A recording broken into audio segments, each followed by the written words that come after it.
একটা সময় ছিল যখন ইউরোপের মতো শক্তিশালী দেশগুলো বাংলায় আসতো শাসন করতে নয়, ব্যবসা করতে। যখন বিশ্বের সবচেয়ে দামি কাপড় বাংলার মাটিতে তৈরি হতো। আজ যাকে আমরা উন্নয়নশীল অঞ্চল বলি, একদিন সেই বাংলায় ছিল বিশ্বের সবচেয়ে উন্নয়নশীল দেশগুলোর মধ্যে একটি। কিন্তু প্রশ্ন হলো, কিভাবে বাংলা এত সমৃদ্ধ হলো? কেন ইতিহাস বাংলাকে ডাকে স্বর্ণভূমি? আর কিভাবে এই স্বর্ণযুগের অবসান ঘটল? আজ আমরা ফিরে যাব বাংলার সেই গৌরবময় অধ্যায়ে, the golden Ira of Bengal. প্রাচীনকাল থেকেই বাংলার সবচেয়ে বড় শক্তি ছিল তার ভূগোল।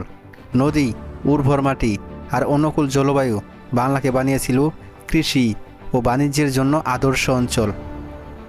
ধান, আখ, রেশম, তুলা এই পণ্য তৈরি করে বাংলার অর্থনৈতিক ভিত্তি। নদীপথ ছিল তখনকার মহাসড়ক, আর নৌকাগুলো ছিল বাণিজ্যের প্রাণ। 1300 থেকে 1600 শতকে বাংলার সুলতানাতের অধীনেই বাংলা ছিল একটি স্বাধীন রাষ্ট্র। এই সময়ে বিশ্ববিখ্যাত মসলিন কাপড় বাংলার সবচেয়ে বড় পরিচয় বহন করে। এতটাই সূক্ষ্ম ছিল এই কাপড় যে বলা হতো বাতাসে বোনা কাপড়। আরব, পারস্য, চীন ও ইউরোপের বণিকরা বাংলার বন্দরে ভিড় করত। বাংলা তখন শুধু ধনী নয়, ছিল সম্মানিত। মুঘল শাসন আমলে বাংলা পরিণত হয় সাম্রাজ্যের সবচেয়ে ধনী প্রদেশ।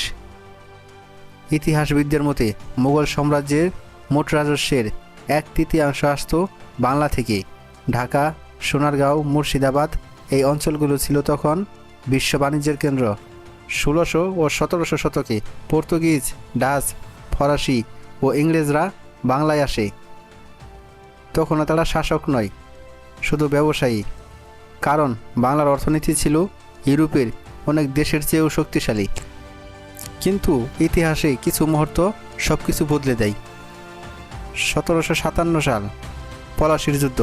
এই এক যুদ্ধেই বাংলার শতাব্দী জুড়ে গড়ে ওঠা স্বর্ণযুগের পর্দা নামে। স্বাধীনতা হারায় বাংলা, আর শুরু হয় ঔপনিবেশিক শোষণের যুগ।